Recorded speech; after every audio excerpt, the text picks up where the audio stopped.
Welcome to this week's episode of the Prep Athletics Podcast.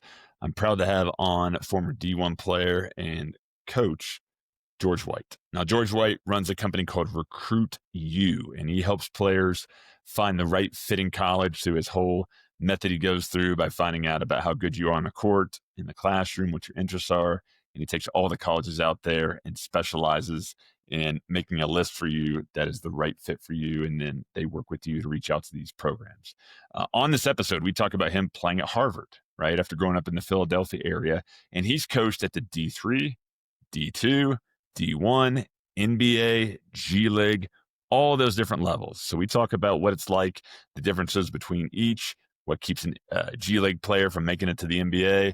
We talk about the House class action lawsuit because he's really good on NIL and the current rules, revenue sharing, making early decisions, the pros and cons of that, finding an expert, reaching out to college coaches via email, and how to do that, how to do your social media. So much good information. I reach out to George every couple months because he keeps his finger on the pulse of what's going on in the zeitgeist of the college recruiting and placement world.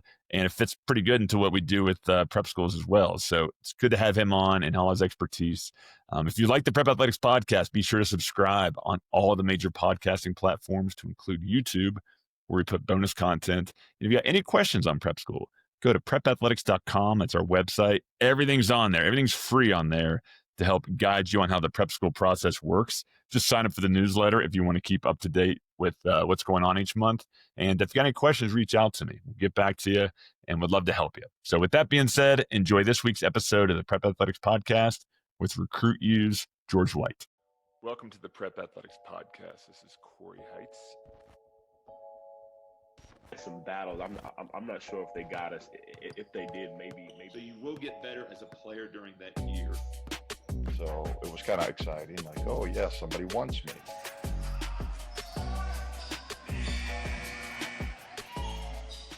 George, welcome to the podcast. How's it going today? Good, Cory. Thanks for having me. I'm really excited to be here and really enjoy speaking with you.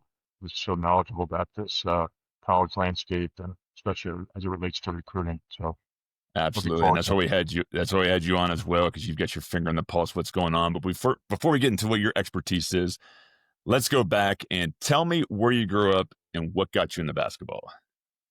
I grew up in Philadelphia, which, as you know, is a basketball hotbed. Started playing basketball at a very young age. At 6 years old, it was love at first sight. Really was very motivated to,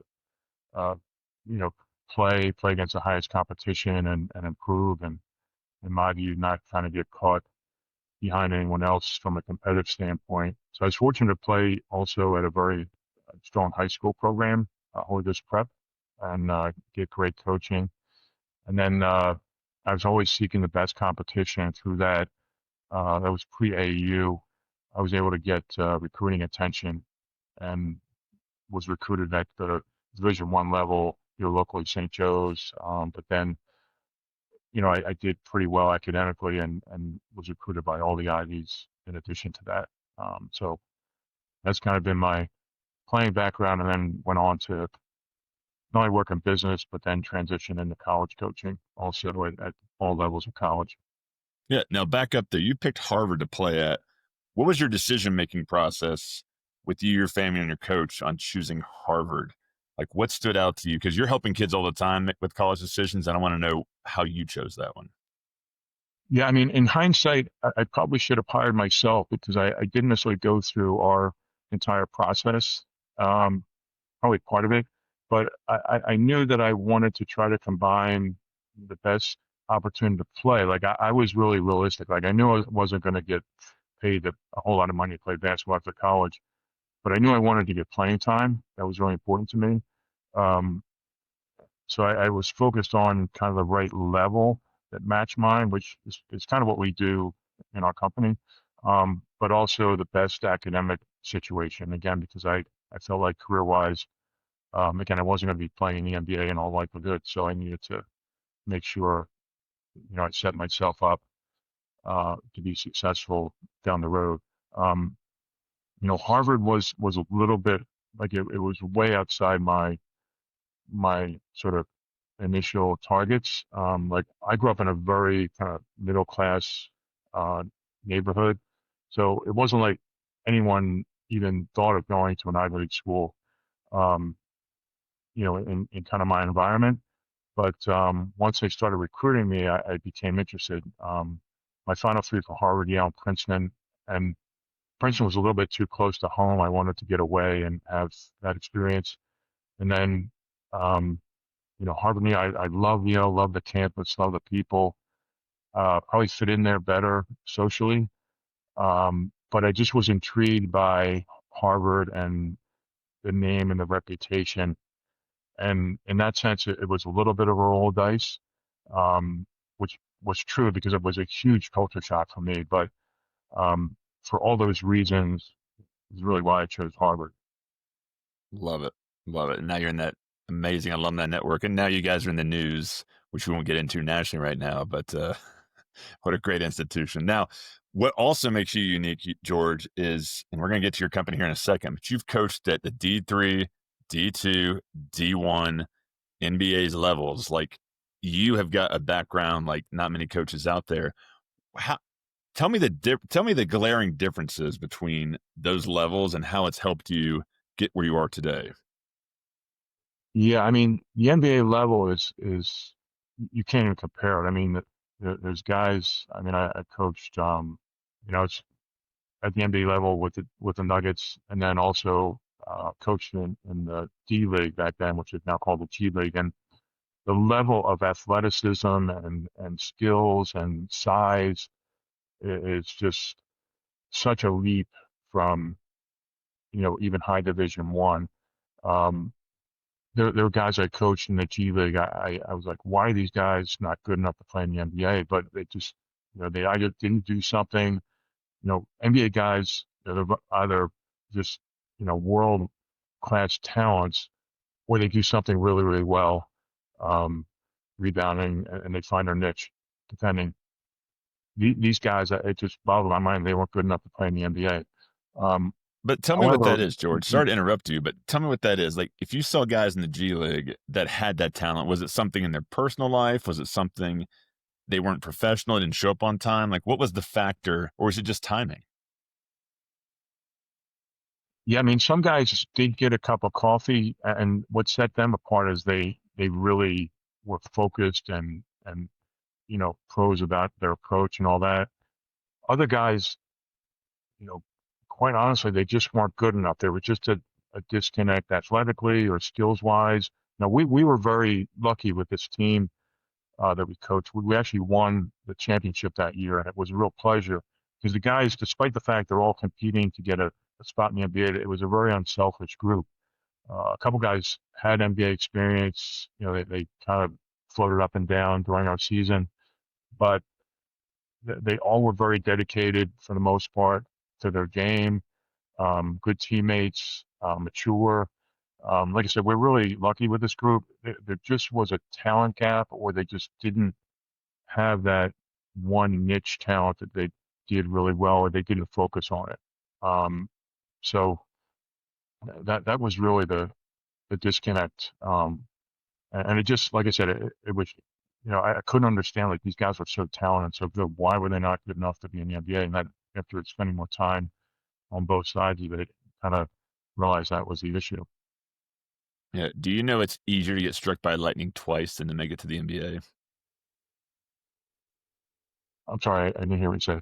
I said it's easier to get struck by lightning twice than to make it to the NBA. Yeah. I mean, when I coached at Stanford, we had the Lopez twins, and they're still playing. So, they were so talented, their size, their athleticism, and that they're a good example because Brooke is so skilled offensively, which is really what has made him such a great NBA player for such a long time. Robin, on the other hand, he does a couple things really, really well. He defends, he's athletic, and he rebounds. And I mean, they're twins, but if you look at them play, you wouldn't really think they were related because their games are so different.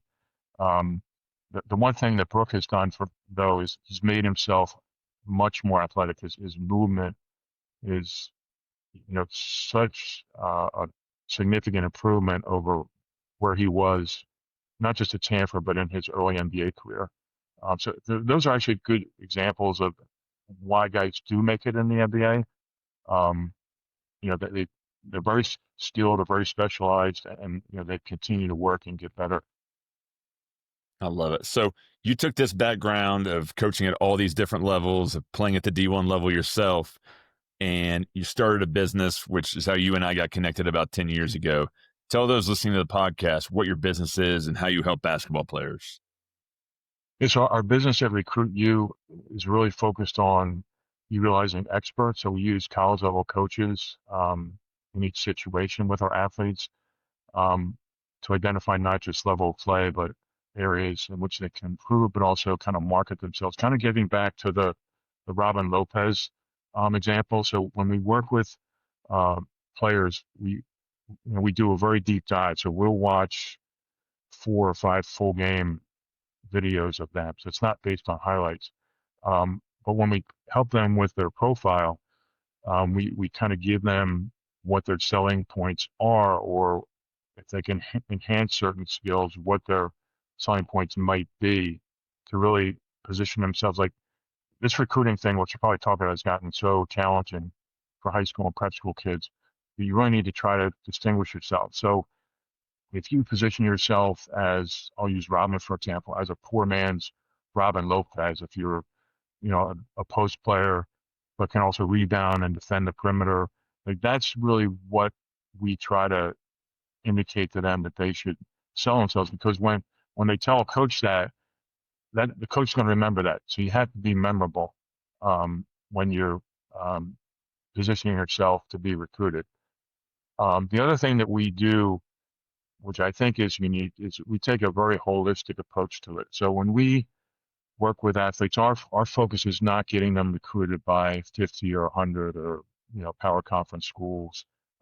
It's really focusing on identifying the schools are the best fit for them, which is not only related to level of play, but we look at their academics. We do an analysis of their academic transcript, the level of classes they're taking, their SAT, ACT scores, and then we do a pretty extensive, what I call interview with them, where we have a series of questions basically to help identify what their interests are in terms of college, which ranges from location of school, size of school, to really keys like career interest, academic major interest.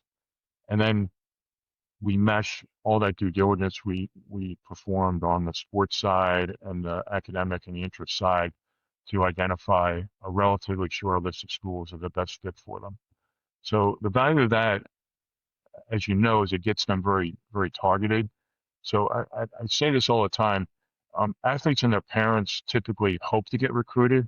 So they'll play in an AAU tournament and kind of hope that coaches are going to show up. That's happening less and less these days. Like college coaches are going to less AAU events than ever before. But even if they do, it's very random. Like you kind of, it's like, use the example, walk into a bar and the first 3 people that walk in, you're going to ask one to marry you, right? It's just very random. Which I don't know if that, if you did that, Cory, God bless you, but it's not necessarily the recipe for success. So again, our thing is to help them really reach out to coaches and be proactive. That's kind of our next level of what we do.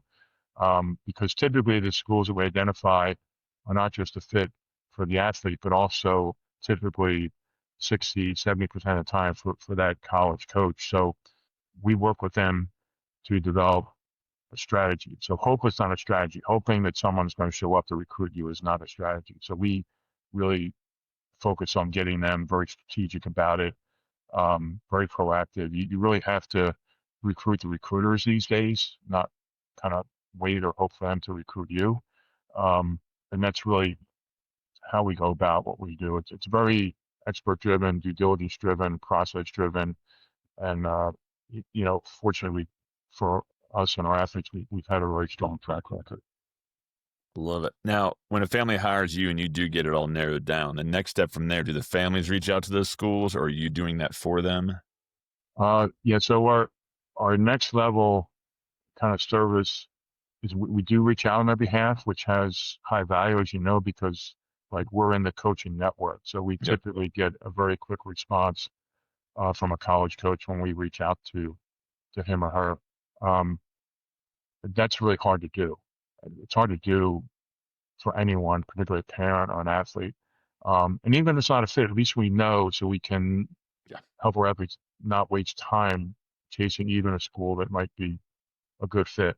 However, like it's all hands on deck. So we are very focused on having them reach out. We help them structure their email, how that should appear. Like it shouldn't be a Wikipedia, um, you know, whole section, and we help them make it very tailored, but really with the key points they need to get in front of a coach. And then we also encourage them to enlist their high school coach, their AAU coach, because again, college coaches for recruiting purposes are definitely predisposed to respond to coaches just to keep the relationships strong. And again, all this is not a one-time thing. We're always encouraging them to continue their outreach, do things like attend the on-campus prospect camps at those colleges. Again, you're getting yourself right in front of those coaches, not hoping they're going to show up. But again, it has to be strategic. We have to work with them to determine which of these ideal schools are going to fit for them, which ones are probably going to recruit them. So we're always trying to pare down this list, but again, be strategic about it and make sure they're not wasting time and money in chasing this thing. Because the reality is, even if they start our process as a sophomore, that they don't have a whole lot of time. Like between your AU season, your high school season, the June live period when you're playing with your high school team, there's not a whole lot of like weekends available to visit school, to attend the prospect camps. You have to kind of start this process relatively early for your own education, but also to get that exposure to those target schools. I love it. See, if I'm a college coach and you send me an email from RecruitU, I'm stopping and looking at it because you are not going to waste my time with a kid that wouldn't make sense for my program. So I think that makes total sense. We're going to put this in the show notes, but if people want to learn more and reach out to you about your services, George, what's the best place they should go? Yeah, so we have obviously a website, recruituapp.com, where you can contact us. You can use a couple email addresses. There's one, marketing@recruituapp.com, and then you can contact me directly. I'm gwhite3@recruituapp.com. So that's really the best way to connect with me. You can also do it through our various social media platforms. So RecruitU is RecruitU, the letter U, in all those contact areas. We have we're on all the socials: Facebook, Instagram, Twitter, YouTube. So if you need to reach me, just use one of those platforms. But the emails and the website are the best ways to do that. Yeah, and that'll all be in the show notes if you want to reach out to George and his team and just tell him you heard about him from our podcast, and that'll be great for him. And now the reason I want to have George on too, like I mentioned in the intro, is that George has his finger on the pulse of what's going on out there within the recruiting landscape, the college landscape, legal issues coming up, NIL. And the first thing I want to ask you, George, is about the House class action lawsuit that happened. And I don't know if a lot of people know about this. I didn't know about this, but explain what that is and how that's going to affect future kids trying to get into college programs. Yeah, I'll try to be brief. Like, let's be brief. Yeah, give the Cliff Notes version of this. I could talk for 2 hours about this. I think I'm like one of the 50 most versed people in the country. So because of what I do, I have to stay on top of this. But basically, the House class action suit was a lawsuit brought by former NCAA athletes, basically to recruit income that they felt they had rights to. Income that was generated through their skills or image, the use of that, the promotion of that over the years. There was like $1 billion settlement the suit went on for years, but and the NCAA let it drag out. But anyway, the suit settled a couple months ago, so they're paying past players, and part of this settlement, they also agreed to pay athletes going forward. Now, in my view, it's not a great deal for most athletes, other than football and basketball. But part of the commitment that colleges are making, or can make, I should say, they don't have to step up for it, is they can share revenue with athletes. So the one thing that's a little bit unclear, because they get mixed together, is there's basically two pools of revenue. One is revenue share, the other is NIL. They're two separate sources of compensation for athletes.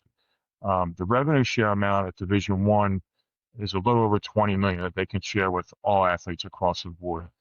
The reality is 75 to 80% is going to football, or football players. The remainder is going to men's and women's basketball for the most part, and maybe some other sport like women's volleyball. But, George, can I stop you there? Is that each school makes the decision on how much they want to allocate towards each sport? Each school can decide. First of all, they can decide what their number is. They don't have to commit to a full $20 million. As a matter of fact, a lot of schools aren't committing to revenue share at all in Division I. But they can commit to 20.4 million. They can commit to 15. They can commit to 10. But it's all a decision on the individual school, and then how they break that up is also determined by them. Although to stay competitive, as I said, in the sport, unfortunately, unless you're a football player that drives a bus, the bulk of it is likely to get pushed to football. And where's that money coming from? Is that coming from the NCAA? Well, it's coming from the revenue that the schools receive. So it's coming from TV contracts, ticket sales, sales of, T-shirts, from selling beer in the stadium. A lot of schools, however, don't have the revenue to cover it, so they're, kind of robbing Peter to pay Paul to get it. They're letting go staff and cutting back on sports. And so it's, like I said, it's not a great deal for most athletes because of these kind of unintended consequences, or I would say unforeseen. The NCAA isn't really too visionary in how they view the future of how things are going to play out. But yeah, it's based on each school's discretion. Now, some schools do actually have an advantage in this. That typically you wouldn't think of non-football schools competing, having a competitive advantage. So like the Atlantic 10, the Big East, they don't really have Division I football. So they can actually designate a lower revenue share number. I mean, not the 20.4 million, they can designate 10, 12, 15 million and push more of it to basketball than, say, a Big Ten school can, because a Big Ten or SEC school has to push money to football that's compromising basketball. So you're actually going to see that the Big East and Atlantic 10, for example, who committed to revenue share are actually going to, it's actually going to, I think, help their competitiveness, especially in the Big East. All right, can I give you an example here? So let's use Cooper Flagg as an example, because he's a player everyone knows, and he's going to be a freshman next year. So if he's looking to get the best offer possible, a Power 5 school that has football is going to have less to offer him. But if he looked at a Big Ten school or Big East school like a Georgetown or Creighton, they could offer him more out of the revenue sharing. And then separately is whatever the collective wants to give him. And then there's also NIL deals like advertising his agent can get. So a player like Cooper Flagg, they have three, am I right on this? They have three different pots they can pull from? Yes and no. So there's a movement afoot to kind of dissolve or roll in collectives to the university funding, like Tennessee just did that. I think collectives have survived this. They basically had a target on their backs. The NCAA, the colleges want to control all the money that comes in. So the fact that collectives are related but arm's length, colleges don't like that. they don't like their donors going to a separate entity to donate money. So they're trying to reel all this back in on the collective side. It's a little bit of a Wild West, shifting sands, terrain and all that. They've survived, like the schools that, again, I don't want to get in the weeds on this, but they've survived. There's movement. There has been movement to push them out, but there just was a challenge to enable that to continue. However, um, the schools are still reeling that money into more kind of NIL type income for athletes. But for the Cooper Flagg example, so yeah, he has collected, but his big compensation was really on the NIL side.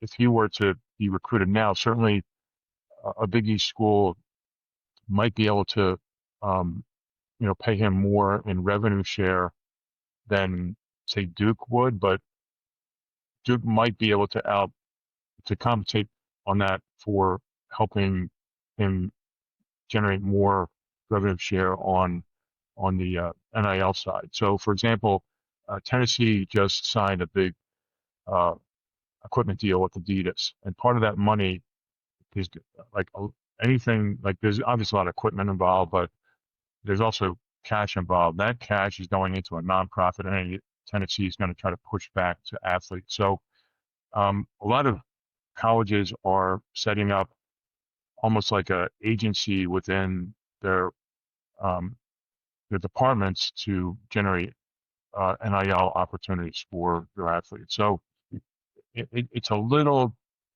difficult to make like a definitive call on like if Cooper Flagg were coming out to be recruited today, because he might be able to compensate for his, like if the Big East was able to pay him, $2 million in revenue share, where Duke can only pay $1 million because of their limitations to the football, but Duke might be able to overcome that, excuse me, on the NIL side. But if you're talking like a, made like I'll call it a 3.5-star recruit, they actually could do better, 3.5, 4-star recruit, probably at a Big East school than a power conference school, because they're probably not going to get that big NIL hit that Cooper would have gotten. Yeah, such interesting stuff on that. Let's move to another topic here, about early commitments, right? So a lot of my clients that do a post-grad year, they want to play out the year in front of scouts and coaches and see what kind of offers they get. But sometimes they get offers right when they get there, right? In September, maybe from activity that happened this summer, and they're getting told, hey, we want you to commit now. You have an opinion on early commitments. What's your advice to families that ask you about this kind of situation? Yeah, I mean, I think just to kind of define early commitments, I think in what I communicated to you before, I was kind of talking more about committing not in your senior year, but say your freshman, sophomore year. Like there's a girl that I coach who is probably a top 25 8th grader, which I think is a little bit ridiculous to be ranking on an 8th grade. And she's already getting recruited by North Carolina, and she's at Florida State's camp, Duke, you name it, all the top women's programs. But so I'm not a big proponent of committing that early, even as a sophomore, because the problem is, number one, things change so much. And in all likelihood, the coach that's recruiting them as a sophomore may not be there when they're a senior. So that's number one of my points to let it play out. When we talk about them getting into the senior year, I think my decision model has changed in that regard, because as I mentioned, it's harder and harder for high school kids these days in recruiting. So if they're a senior and they get offered by a school that is one of their ideal matching schools, I would be an advocate of accepting the offer versus waiting it out, because it's just so competitive. And especially if you're a high academic kid, the high academic schools are getting all their priority guys these days from Division I to Division III. because guys are getting bumped down, and their schools, as you probably know, like 2 years ago, if you looked at ESPN Top 100, again, I'm not a big fan of these ratings, but probably today, we're sitting in August, prior to their senior year, probably 60 of them would have committed to a Division I school. Today, I think that number is 5 to 10. So colleges are kind of holding out because they're waiting, they're focused on recruiting transfers. So if you do get an offer early in your senior year from a school that's a fit, I'm a big proponent of taking that. And I'm involved with, our clients now in that decision-making process. But if it's not a fit, then you have to, you're rolling the dice for sure. That's when you really have to, in my mind, leverage that offer. Like if you're receive an offer from Belmont and say you want to play a little bit next level at Richmond, and Richmond is kind of keeping you warm, what you need to do is go to Chris Mooney at Richmond and say, Coach Mooney, like, where are you with me? Like, is this real? Are you going to offer me? I've got this offer from Belmont, really good academic school, great basketball program, and I can't sit on this. Like, I need to know where you are. And you're not just saying that to Richmond, but and you have Davidson or whatever other school is also involved with you. And if they're not committal, then again, I would be a proponent to move on the Belmont offer, because again, you can't assume. The spring you're going to get squeezed out because of the transfer issue, I think, or you're taking a big risk of getting squeezed out. Yeah, and I like what you're saying, right? This is an expert opinion because you've been doing this a while. And there are how many thousands of kids that have been getting advice that put their name in the portal that aren't going to get picked up by anyone, and their basketball career is finished, right? Based on bad advice. So you being an advocate for these players, prep school coaches being an advocate for these players, it's vital, especially in this day and age of the transfer portal, because it is about relationships that coaches have with guys like prep school coaches, guys like yourself. But families, I hear this over and over again, George, is where they do get an early offer their post-grad year, which they spend a lot of money on. And they're like, well shouldn't I play it out and see what happens? And, if you don't commit early, now what happens in the prep school world is you got to wait till after the transfer portal settles down in April, Right. May, which is late. And that's when people are really feeling the stress. So you as a family and a player have to weigh, like, sign early, or wait till the end. And a lot of prep school coaches are suggesting kids sign early because now you can, play your heart out at that level and potentially bump up if you're good enough in the portal. But it's a bird in the hand or two in the bush, and people are looking for the right exact answer. And there's not one nowadays. Every situation is different. Every player is different. The game is evolving. The game's getting older. So experts like you and these prep school coaches, families got to listen to them because you guys are only looking out for their best interest, and you guys know the landscape.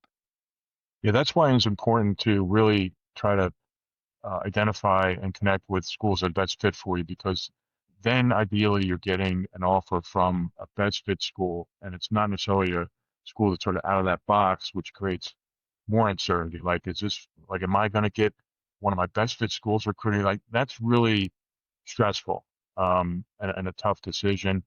And I'm not an advocate.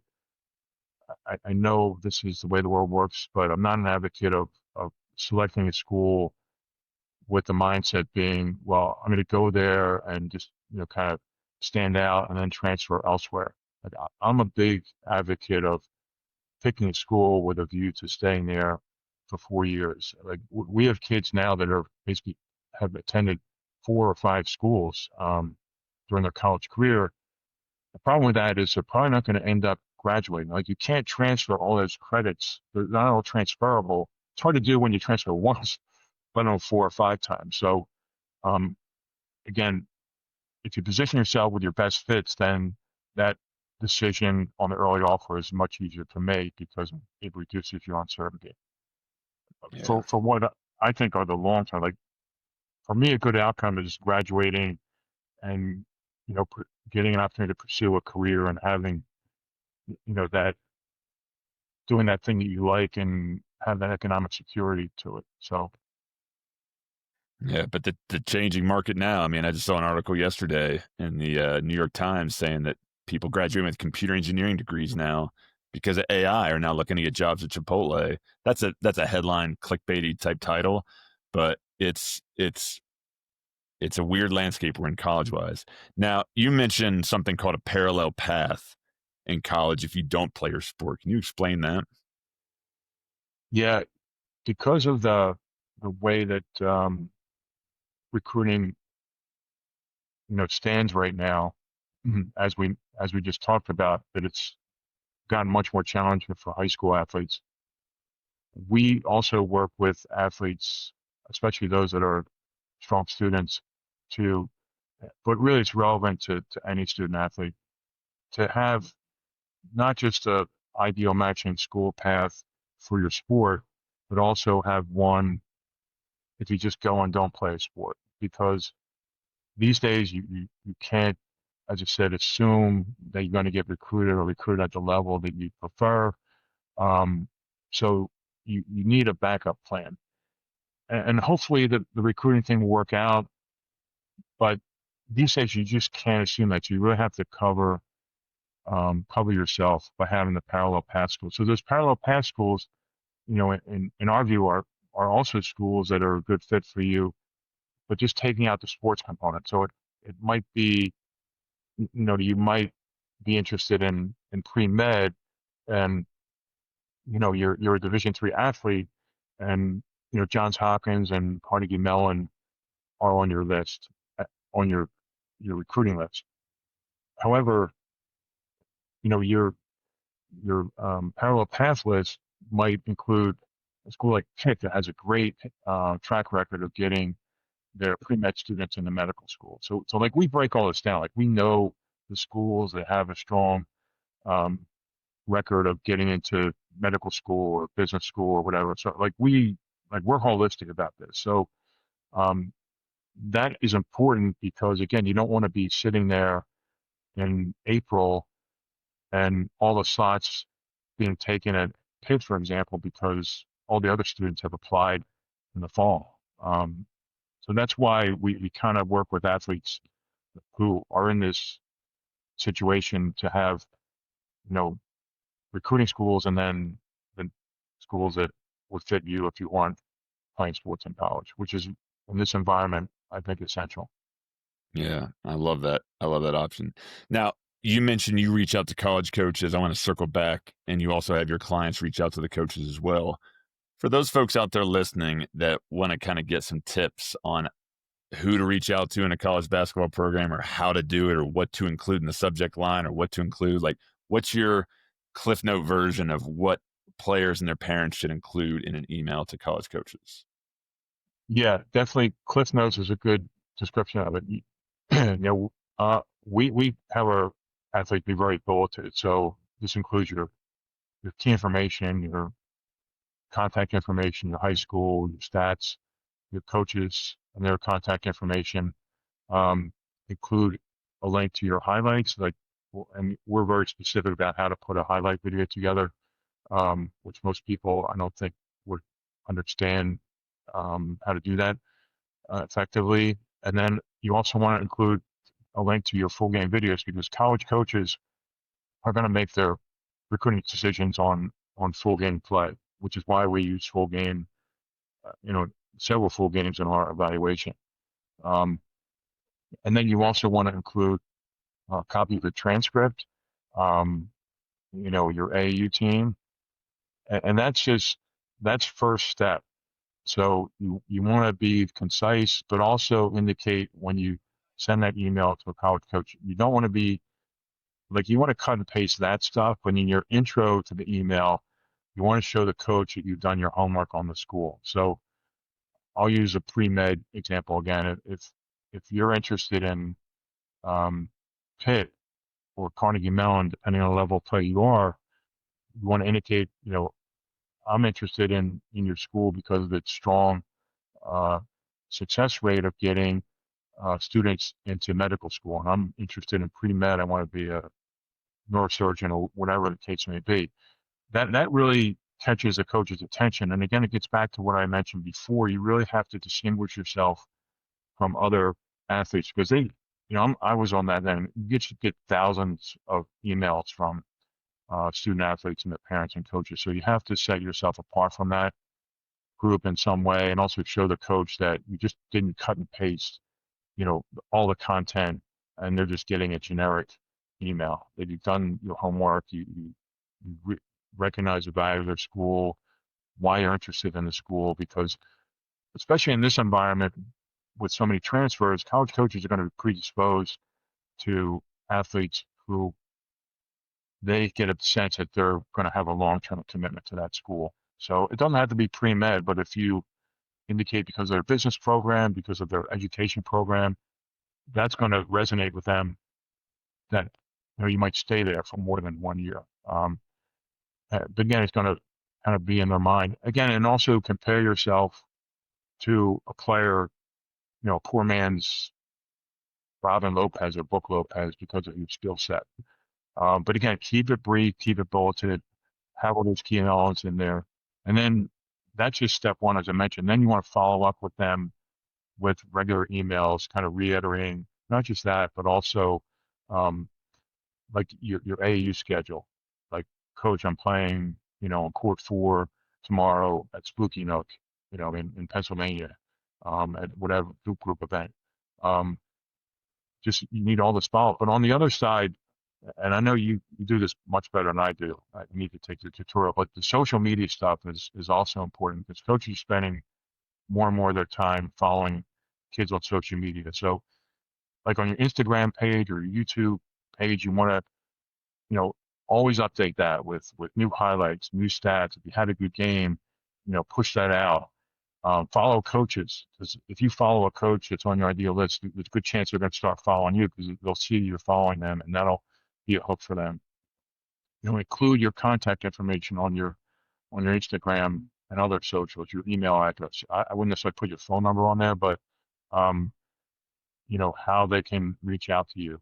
But again, it's like a self-promotional thing. You can't be shy about this, again, because the landscape is just so much more challenging these days. You have to continually work at it. It's almost like taking another class. You got to spend that time on it and be proactive and continuously reach out to them and get in front of them. In what order of importance, George, would you rank the social media for players to be on? From what I'm hearing from coaches, probably Twitter would be still probably the most, or whatever X, Elon Musk calls it these days, X. And then because Twitter kind of gives you, I think, a little bit better platform to communicate information as well. But then also Instagram, YouTube is a great platform because it enables you to push out longer length video, so you can actually include your full length video to a certain extent, but also integrate, your school platform like Huddle. Make sure they have access to your Huddle account, again, where they can get not just the highlights, but access to the full game video. I mean, Huddle's not necessarily a social media platform, but it's almost become that these days, and how you can use it. Perfect. You also mentioned that players must consider the financial stability of a college and the athletic program.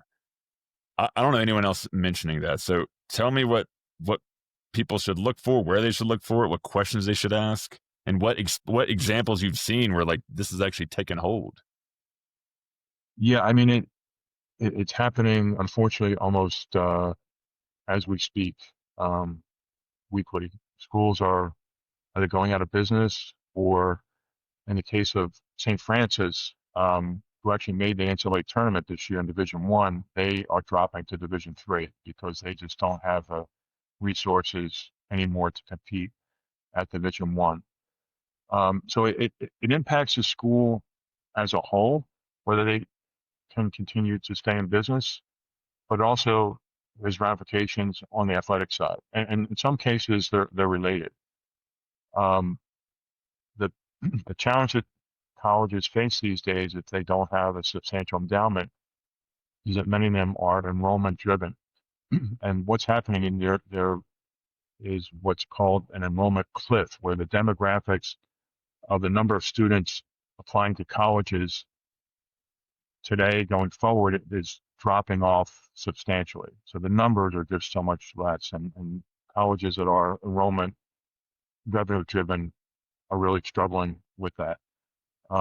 So that can also impact the athletic side. Number one, in terms of your resources, are they cutting back on support? Are they cutting back on sports programs? Are they cutting back on their support for your specific sport and basketball? In terms of meals, travel, equipment, trainers, like that's all wrapped into this. So when you look at a school, you really have to. I'm going to pull my checklist up here. You really have to really dig in to this issue because it's going to affect your experience. So you don't necessarily want to be like, I feel badly for these St. Francis guys and women because they sign up for a Division I experience and the school is going Division III, and now they're kind of left in limbo. They either have to transfer and try to navigate that, or stay at St. Francis and play in Division III. And like I coach Division III, I think it's a great level of play, but it's not what these guys and women signed up for. So you have to have a hard conversation. Like my whole thing is to be very proactive on this, as I said, not just in your outreach, but in your questions to college coaches, and even meet with the AD to determine like where they are from a financial standpoint. Even power conference schools are faced with this. Like they either can't afford, for example, the full 20.4 million revenue share, or they've got to cut in other areas to make it work. But you also can do your own homework. If you're seeing a school that's dropping a sport, or they're reducing the roster, like in men's basketball, you can carry 15 players now, no walk-ons. But if you see a school only carrying 12, then that's a sign that there's probably some financial strain. Are they like decommitting recruits because they want to get from 15 down to 12 because they can't afford to carry 15 anymore? The school, obviously, I mentioned dropping level from D1 to D2 or D3. Obviously, that's a huge sign of trouble. But look at the school as a whole. If you find them, and this is happening all the time, like Carnegie Mellon, which is highly endowed, and they just cut hundreds of staff, for example. They're crying poverty. I don't know why, but anyway, so they're cutting majors. Even at Carnegie Mellon, they're cutting majors that don't have a substantial number of students in them. The facilities, when you go on your campus visit, just look at the facilities. Are they being maintained properly? You can just tell by looking at them. Like, is there, chip paint? Just they're looking tattered. That's a sign that they're under stress. Are they cutting, as I said, faculty and staff? Are they merging, or are there talks of them merging with another school? Like in Pennsylvania, they just had 3 Western Pennsylvania state schools, Division II schools, merge with each other. Clarion, Edinburgh, and I forget the third one. So this is all important to determine what your experience in this college is going to be, both on the athletics as well as just in general. Like, you don't want to go to a school and major in art history because that's your passion, and then they cut your major, right? That's not what you signed up for. So, and there are good sources of this information out there. Like Fortune does the evaluation of college finances, Standard & Poor's. There's another source called the Financial Viability Index. But every student and athlete and non-athlete should be doing this homework on schools. Oh, that's fascinating. I don't know anyone else talking about that, George, but I appreciate that insight. Is there anything we haven't touched on today that you think the listeners of this podcast need to know about? Yeah, I just think that it's important to be realistic these days, in that because of this environment, in that the number of slots for high school and prep school athletes are contracted, that you need to look at it differently. Number one, accept that reality. Don't fight it. If you think you're a Division I player and you're not hearing from the Division I schools that even though on your ideal list, and that's happening. So we kind of extend our list, our ideal schools a little bit further if the kid is even a mid D1 level player because they're getting pushed down. So you can't fight that. You have to accept it and be open to playing at a lower level. Secondly, we have to be proactive in this, be very constant in your outreach. But then also keep yourself open to other alternatives. Parallel path being one, like you might not work out. So don't go in your bedroom and roll up in a ball and get depressed. You have to accept this and, pursue your passion, your sport in another way. But also, there are other paths. So the prep school path that you're so strong in is one. There's, and we've talked about, off the record about prep school versus academies, all that stuff. So again, that's an area where you really have to do your homework as well, because you have to make sure it's a legitimate situation. Even if it's a quote unquote prep school, it's like you're talking about doing your homework on finances of college. You have to do your homework on that landscape as well. But even I'm a proponent of junior college these days. So, and I'm not trying to be elitist or anything, but or appear to be that way. But even if an athlete is a really strong student, but they're not getting traction on the recruiting side, and their experts are telling them like may have the ability to play at the next level. We just need more development, maybe a little more exposure. So even a high academic kid, one of the options in certain situations that we're recommending to them is actually consider going to junior college, which never would have happened before for a high academic kid. So junior college, it's not only for high academic kids, but we're recommending that for, students who may not be as higher achieving at, and I'm not saying they're not as smart, but they just don't have the credentials academically. So that's got to be an option. You have to explore all those options, but in a realistic way as well. So you got parallel path, other options, be real and not fight it. But on the other hand, you have to be really, really proactive. And, the problem is kids are getting advice from people who don't know the landscape and aren't experts. So my other advice sounds self-serving, but I would, make sure you're getting expert advice. Even if you met a college coach at an event and he's not recruiting you, but you somehow have a little bit of rapport relationship with him, ask him what his or her advice is, because those people know, and they're gonna, they're good people. Like college coaches sometimes get a bad rap. I'm a former college coach, so I might be indicting myself, but they'll help you out if you ask for their help. But yeah, you need the experts to really help you navigate through this because there's so much uncertainty. Yeah, and I love what you say about junior college, George. That's a new take I'm taking as well. We're not going to get into the eligibility and whether it's going to count in the future or not. That's still up in the air.